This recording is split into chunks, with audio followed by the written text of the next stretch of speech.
Eh bien, voici un autre outil pour développer vos négatifs fraîchement numérisés. Avec cette fois-ci, un peu de restauration d'image. Et c'est avec un superbe logiciel que nous allons faire cela, Affinity Photo. Logiciel certes commercial, mais abordable, qui m'a séduit par ses fonctionnalités, sa légèreté et son ergonomie. Je vous mettrai le lien en description s'il vous tente. Voyons cela tout de suite après le générique.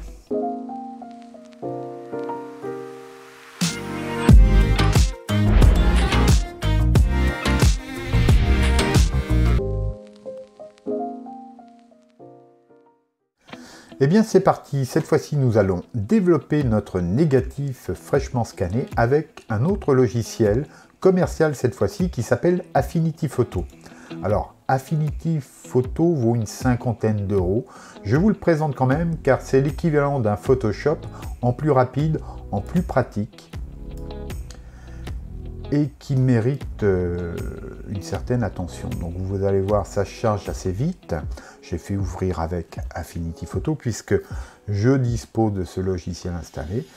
Voilà, il s'est lancé et nous présente donc notre scan que nous venons de réaliser avec l'imprimante et la tablette lumineuse. Donc, première manipulation, nous allons devoir appliquer une rotation comme tout à l'heure au document. Donc je vais dans le menu document et je fais dans ce cas rotation 90 degrés horaire. Voilà, c'est fait. À présent, eh bien, elle est toujours à l'envers cette photo, donc je vais faire un retournement horizontal. Voilà, voilà. Et à présent, il nous reste à développer le négatif. Pour cela, je vais ici dans le menu calque et je peux faire soit inverser comme ça ou la combinaison de touches CTRL plus I. Je fais inverser et ça y est, notre négatif est à présent un positif. Alors, cette photo a légèrement besoin d'être redressée, donc ça, c'est quelque chose que je vais faire avec l'outil recadrer ici, en cliquant ici sur redresser. Je vais tracer une ligne droite du bord de mon image, comme ici, et voilà, mon image est redressée. À présent, eh bien, je vais pouvoir la recadrer comme ceci et je valide tout simplement en appuyant sur la touche Entrée.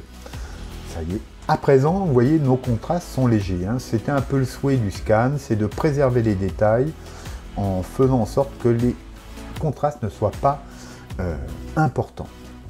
À présent, eh bien, je vais cliquer ici sur ce menu réglage, donc calque de réglage, et je vais choisir notre outil habituel courbe. Et comme vous le savez maintenant, eh bien, on va tracer une courbe en S qui sera ici bien assez prononcée finalement puisqu'il y a peu de contraste à la base. Voilà, je vais chercher ici le bon niveau, donc je vais éviter qu'il y ait des zones surexposées comme ici.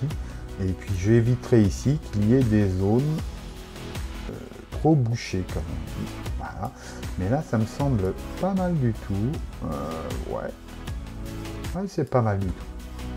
Donc je peux fermer ceci. Alors vous voyez qu'ici, dans Affinity Photo, contrairement à GIMP, ça me crée un calque de réglage ici que je peux désactiver et réactiver comme je veux.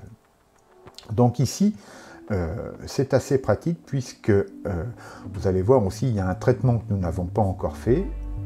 Je vais ici dans calque de réglage, TSI, pour régler la saturation.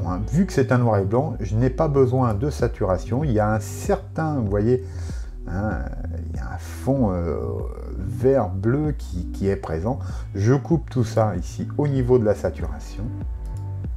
Et comme vous pouvez le voir, ça me crée un nouveau calque que je peux activer, désactiver. Mais là, j'ai un vrai noir et blanc à présent.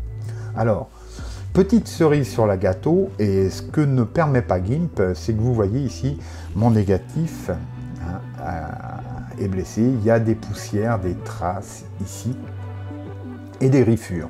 Alors ici, il y a un petit outil qui s'appelle l'outil pinceau d'InPainting. Vous allez voir, c'est un peu magique. Je le sélectionne, je viens ici sur mon image. Voilà. Alors, je sélectionne le calque photo et je commence à tracer ici au-dessus de cette griffure. Je relâche et la griffure disparaît. Vous voyez, pareil ici sur le t-shirt, ça disparaît. Regardez ici sur le visage, j'ai une belle marque ici, je la sélectionne, voilà, et ça disparaît. Vous voyez, partout sur le nez, ici, voilà, un petit clic et tout ça disparaît. Donc vous voyez que dans ce cas du développement de notre négatif, on peut aussi à présent restaurer l'image. Donc, comme je vous le disais, Affinity Photo est un logiciel commercial. Hors promo, il est à 59 €, me semble-t-il. Je vous mettrai le lien dans la description. Mais vous voyez que toutes ces petites tâches, eh bien, en prenant son temps, on va pouvoir les faire disparaître sans nuire à la qualité de la photographie. Alors, voyons voir. Vous voyez ici, on a des zones qui sont aussi griffées. Voilà. Et ça disparaît de façon assez discrète, c'est assez bluffant. Donc, voilà.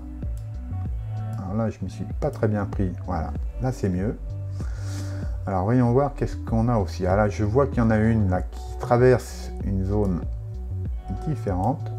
Vous voyez, le résultat est vraiment pas mal. Donc là, il faudra juste un petit peu de temps pour enlever toutes ces griffures, toutes ces marques. Mais voilà, on peut restaurer vraiment. Alors, si on se trompe, on fait CTRL Z et on revient en arrière. Voilà, alors ça peut durer longtemps. Vous avez compris le principe. Alors là, cette fois-ci, dans Affinity, ce qu'on peut faire pour archiver, c'est comme dans GIMP, hein, c'est faire exporter. Choisir ici le formatif. Voilà. Donc là, je peux choisir entre le 8 et le 16 bits. On va choisir le 16 bits, ça fait plus d'informations, donc une plus grande qualité. Je peux choisir ici plus pour regarder ici la compression. Donc vous vous rappelez, on peut choisir entre LZW et ZIP. Hein. Bon, prenons LZW et je fais exporter. Et évidemment, je vais lui donner un autre petit nom pour ne pas l'écraser.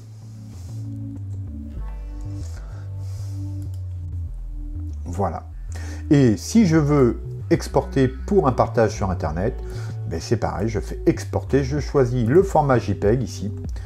Alors vous voyez que la taille ici est assez importante, hein, et la qualité, ben, comme dans GIMP, je vais descendre ici à 85 et il me donne une taille de fichier estimée ici. Je fais exporter. Voilà. Donc 0,2. Je fais enregistrer. Et voilà, je peux partager ce négatif. Et bien sûr, vous l'avez vu, avec cet outil-là, on peut restaurer complètement une vieille photographie qu'on aurait scannée ou un négatif dans notre cas. Et bien voilà, on se retrouve devant la caméra pour conclure cette vidéo. À tout de suite. Vous voyez, Affinity Photo est un logiciel très sympa qui permet d'aller loin dans la retouche d'images, tout comme dans le développement RAW ou de négatifs ou de films diapositives. N'oubliez pas le petit pouce bleu sous la vidéo et merci de vous abonner afin d'être prévenu des prochaines vidéos, ainsi que pour soutenir la chaîne. Au revoir et à bientôt.